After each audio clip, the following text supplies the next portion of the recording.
आपके single parent है, आपकी खाली मदर है, फादर नहीं है, उसका मतलब ये नहीं है ना कि आप कमजोर हो। वो दिन मैंने सोच लिया था कि 12th होते ही बस मैंने कुछ करना है। दुनिया तो बेवकूफी बनाती है ना आपको, ऐसे ही मैं भी बनी। 7 महीने के बच्चे को लेके रोज ऑफिस जाना, कभी कभार इतना रोना आता था शाम को क्योंकि काम चल नहीं रहा था। ये जो हमने आइल्स में डीजी स्टार्ट करा है, ये बंद होने का टाइम तो नहीं आ जाएगा। तब तक इतनी समझ आ गई थी 21 साल की उम्र में कि सोनम कर तो तू सकती है, डर मत, आगे बढ़। आज की डेट में अगर आप सोनम संधू सर्च करोगे,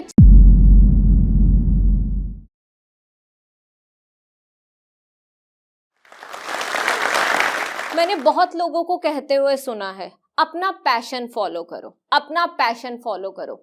क्या उस लड़की के लिए जिसके पापा बहुत ही कम उम्र में उसकी फैमिली को छोड़ के चले गए, इतना आसान है पैशन फॉलो करना? कितने सारे फेलियर्स झेले और उसके बाद मैं आज यहाँ पे आपके सामने खड़ी हूँ। मैं हूँ सोनम संधू, एक सक्सेसफुल बिजनेस वुमेन और प्रोफेसर, आज आपके सामने। मुझे आज भी याद है वो दिन, मैं 6th क्लास में थी। 26 मई का दिन था जब मेरे पापा हमें छोड़ के चले गए। हम 3 सिबलिंग्स हैं और मैं सबसे बड़ी हूँ। वो दिन कभी भी नहीं भूल सकते। गर्मियों की छुट्टियां थी, हम छत पे सोया करते थे, रोज रात को रो के सोना, बिकॉज आप सोच ही नहीं सकते। आपने इतने लोगों की स्टोरी सुनी है, पर जब खुद के ऊपर बीतती है ना तो पता चलता है कि कैसा होता है।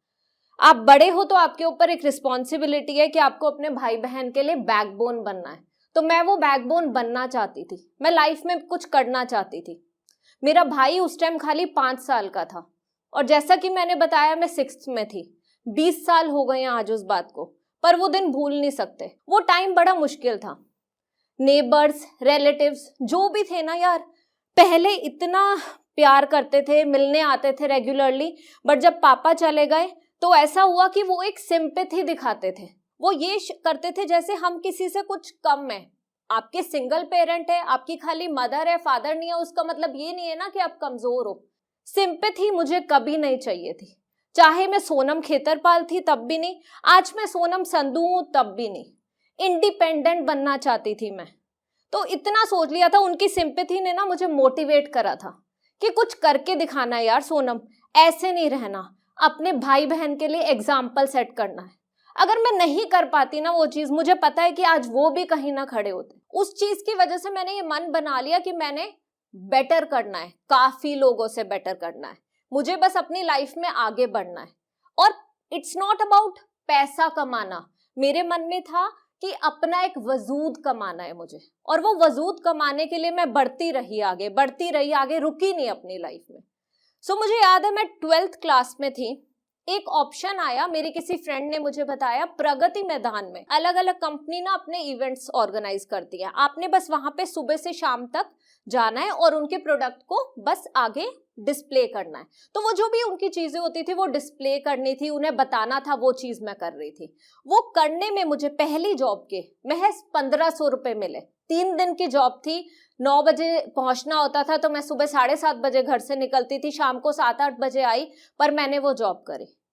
दादाजी का सहारा हमेशा था मेरी लाइफ में और दादाजी हमेशा एंड तक जॉब पे मतलब शॉप पे जाते रहे। तो मुझे याद है वो जो 1500 रुपए आए थे ना, वो मैंने दादाजी के हाथ में आके पकड़ाए थे। वो कुछ भी नहीं था अमाउंट, पर मुझे लगा था कि मैंने उनके लिए कुछ करा है। जो वो सुबह से शाम तक इतनी मेहनत करते थे, किसके लिए? खाली हमारे लिए। जितना प्यार उन्होंने दिया ना, मैं भूल भी नहीं सकती उस चीज को, कभी भी नहीं। तो वो एक पापा का रोल पूरा करने के लिए उन्होंने 80 साल की उम्र तक वो शॉप पे जाते रहे। तो वो चीज मुझे याद है, जब उन्हें मैंने पकड़ाए वो पैसे, तो उन्हें भी अच्छा लगा और मुझे भी अच्छा लगा। वो दिन मैंने सोच लिया था कि 12th होते ही बस मैंने कुछ करना है। अब 12th के बाद मुझे समझ ही नहीं आया मैं क्या करूं। तो कोई रिलेटिव ने, जिनका अपना कॉर्पोरेट गिफ्टिंग का काम था, उन्होंने मुझे बोला कि आप ये कर सकते हो। सो स्टडीज का मैंने कभी सोचा ही नहीं था कि मैं रेगुलर करूंगी। डीयू में बीए के लिए मैंने फॉर्म फिल कर दिए, कॉरेस्पॉन्डेंस से अपनी ग्रेजुएशन करी, बट साथ के साथ कॉर्पोरेट गिफ्टिंग का काम शुरू करा। कॉर्पोरेट गिफ्टिंग के काम में काफी सारे क्लाइंट्स को मैं मिली। जब मैं इतने क्लाइंट्स को मिली तो वहां पे डर भी लगता था, क्योंकि मैं तो खाली 17.5 साल की थी। इतने लोगों से मिलना, आपको डर लगना है, आप कैसे उनके सामने बता पाओगे, क्या कर पाओगे। बट कहते हैं ना, लाइफ सब कुछ सिखा देती है। मुझे भी सिखा दिया था, सीधे धीरे धीरे सीखा। पर ये पता चला यार कि ये सेल्स की जो फील्ड है ना, ये लड़कियों के लिए नहीं है, कभी गुड़गांव, कभी दिल्ली में किसी कोने में, कभी फरीदाबाद के किसी कोने में जाना, क्लाइंट से मिलना, उन्हें बोलना कि आपका कोई कॉर्पोरेट गिफ्टिंग से रिलेटेड ऑर्डर है तो मिले। बहुत फेलियर्स देखे यार। एक टाइम आया जब मुझे लगा कि कॉर्पोरेट गिफ्टिंग से तो मैं महज 10 से 12 हजार कमा रही थी महीने के, बट इतना स्ट्रेस, इतनी टेंशन, और इवन जो बिजनेस पार्टनर भी थे उन्होंने फायदा ज्यादा उठाया, प्रॉफिट अपने पास ले गए, सारे क्लाइंट्स खुद के पास ले गए। तो मुझे पता लगा कि दुनिया तो बेवकूफी बनाती है ना आपको, ऐसे ही मैं भी बनी। बट कुछ नहीं होता, आगे बढ़ने का सोच थी ना। मुझे पता था अगर मैं खुद की मदद करूंगी भगवान मेरी मदद करेगा, और उसने हमेशा करी। I am always thankful to God. विश्वास रखो अपने आप में और उस रब में जिस पे आप भरोसा है आपको। कॉर्पोरेट गिफ्टिंग छोड़ दी। मुझे याद है एक विजिट में मैं गई थी, एक मीटिंग थी कॉर्पोरेट की। मैंने ना साथ के साथ इंटीरियर डिजाइनिंग ग्रेजुएशन खत्म होते ही शुरू कर ली कि चलो शायद इंटीरियर में कुछ अच्छा होगा, वो गर्ल्स के लिए फील्ड बहुत अच्छी है। पर वो करी, एक इंस्टीट्यूट ढूंढा जहां पे फीस भी कम थी। जो कमाया था कॉर्पोरेट गिफ्टिंग से वो उस फीस में लगा दिया। एक मीटिंग में जब गई थी, उस क्लाइंट ने बोला कि सोनम अगर आप इंटीरियर डिजाइनिंग कर रहे हो तो आपको वास्तु साइंस का जरूर करना चाहिए, आपके लिए बहुत अच्छा होगा। वो दिन है और आज का दिन है, पीछे मुड़ के तो नहीं देखा। वास्तु साइंस का कोर्स करा, मंडे टू सैटरडे काम करती थी, इंटीरियर का कर रही थी, और संडे को वास्तु की क्लासेस लेती थी। फिर वास्तु की विजिट करनी शुरू करी। कॉर्पोरेट गिफ्टिंग छोड़ दी क्योंकि उससे तो पता चल ही रहा था ना कि कुछ फायदा नहीं हुआ, और इवन पागल ज्यादा बनाया गया मुझे, क्योंकि मैं तो बच्ची थी। तो लोगों को लगता है बच्चों को कोई भी कुछ भी है ना बहला सकते हैं, बातों में ला सकते हैं, आपको नहीं पता चलता। तब तक इतनी समझ आ गई थी 21 साल की उम्र में कि सोनम कर तो तू सकती है, डर मत, आगे बढ़। और मैं बढ़ती रही यार, पीछे नहीं हटी। वास्तु साइंस की विजिट्स करने लग गई, मिलती थी। एक टाइम आया जब मैं 20 से 25 हजार महीने के कमाने लग गई थी। मैं खुश थी उसमें, क्योंकि जो मैंने वो स्ट्रेस देखा, टेंशन देखी, वो नहीं थी, और मैं कुछ कर पा रही थी, लोगों की मदद कर रही थी, लोगों को मेरे पे विश्वास था, और मैं अपनी जो नॉलेज थी वो उनके साथ शेयर कर रही थी, उनकी जिंदगियां संवार रही थी। फिर 2013 में मेरी शादी हो गई। शादी हुई और मुझे इनिशियली वहां पे चंडीगढ़ में ऐसा लगता था कि मैं यहाँ पे कहाँ फंस गई, क्योंकि मैं तो दिल्ली में थी, मेरा काम वहां पे था, सर्कल वहां पे था। बट मैं विजिट्स के लिए आने लग गई फिर दिल्ली। वास्तु की विजिट होती थी, 2 या 3 विजिट एक दिन में रखती थी। सुबह 5:30 बजे मैं उठ के 5, 5:30 उठ के उनके लिए लंच बना देती थी, और उसके बाद शताब्दी लेना चंडीगढ़ से और दिल्ली आ जाना। दिल्ली आते ही जो भी वो 2-3 विजिट है वो करनी। लंच बहुत बार करती ही नहीं थी कि कुछ नहीं होता, विजिट करके घर जाऊंगी, उसी सेम डे घर वापस चले जाना, बिकॉज आदत हो गई थी वहां पे ही, है ना, कि आपको अपने घर तो जाना है शाम को, रात को 10:30 बजे, 11:45 बजे पहुंचना, और मेरे हस्बैंड ने मेरे लिए स्टेशन पे वेट करना। मुश्किल जरूर था, पर मेरे मन में ये था ना कि यार खाली नहीं बैठना, क्योंकि लोग आपको जज करेंगे। वो जो पापा ने छोड़ दिया था इतनी कम उम्र में ना, जब वो हमारे साथ नहीं रहे, उस चीज ने मुझे इतना सिखा दिया कि अगर मैं लाइफ में कुछ नहीं करूंगी ना, लोग मुझे फेलियर समझेंगे। फेलियर तो बनना ही नहीं था ना मैंने, तो मैं वो करती रही। उसके बाद एक टाइम आया, मैं साथ के साथ मास्टर्स कर रही थी इंग्लिश में। फिर क्या करा कि कैट सेंटर मैंने और मेरे हस्बैंड ने मिलकर स्टार्ट करा। बहुत मेहनत करी पहले 2-3 साल, और वो चला भी। वहां पे भी बहुत स्ट्रगल थे।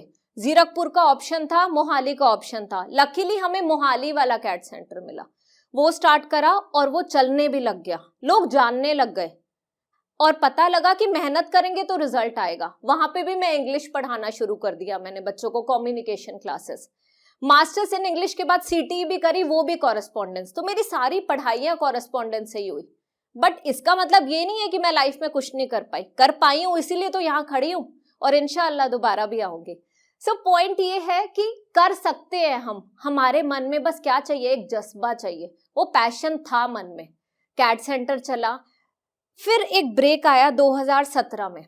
मेरी ना प्रेगनेंसी जब थी ना, उस टाइम पे 3 सितंबर को मेरे बेटे का बर्थ हुआ। 3 सितंबर 2017। 1 सितंबर तक मैं वर्किंग थी कैट सेंटर में। उसके बाद मैंने पूरे 6 महीने का ब्रेक लिया, 2 सितंबर से लेके 2 अप्रैल तक, 7 महीने का। उसके बीच बीच में भी मैं ऑफिस जाती रही, क्योंकि मुझे घर बैठना पसंद नहीं था। पर वो 7 महीने में बच्चे का ध्यान रखा, और इन बिटवीन आइडियाज चल रहे थे कि सोनम इंग्लिश से रिलेटेड कुछ करना है, कुछ करना है, कुछ करना है।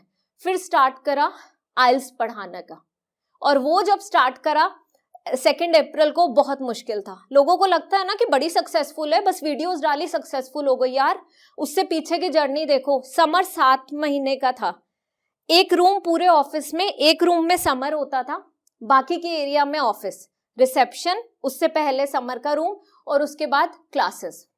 बच्चे को रोते हुए देख के ना कोई भी माँ ना दूर नहीं हो सकती। उसकी रोने की आवाज आए, 7 महीने का बच्चा, आपने जाना। एक मेड होती थी, बेबीसिटर होती थी जो उसका ध्यान रखती थी, बट मैंने कभी किसी बेबीसिटर पे भरोसा ही नहीं करा।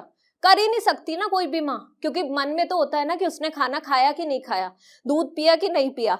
तो अगर 6 घंटे ऑफिस जाना होता था ना, या 8 घंटे से मैं 4 घंटे समर के साथ होती थी, क्योंकि आप अपने बच्चे को नहीं छोड़ सकते। साल बाद ऐसा हो गया था कि लग रहा था कि ये कैट सेंटर, मतलब ये जो हमने आइल्स मेड इजी स्टार्ट करा है, ये बंद होने का टाइम तो नहीं आ जाएगा, क्योंकि चल नहीं रहा था। वो भी ध्यान तो बच्चे में ही था, क्योंकि वो इतना छोटा था।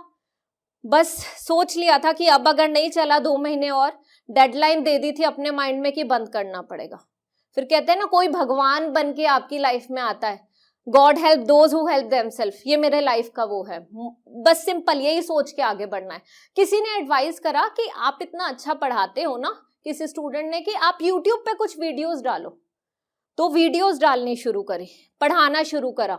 लोगों को पढ़ाने का तरीका इतना अच्छा लगा कि फोन्स आने लगे। लोगों ने बोला कि आपसे ही पढ़ना है मैम, आप ही का तरीका पसंद है, आप ही से पढ़ना है। फोन्स आए, कॉल्स आए, और उसके बाद कभी पीछे हट के नहीं देखा। पॉइंट ये है कि यार जब हम किसी चीज का मन बना लेते हैं ना जिंदगी में, तो भगवान कहते हैं ना, सारी कायनात जुड़ जाती है आपके, मतलब आपको उस रास्ते पे पहुंचाने के लिए।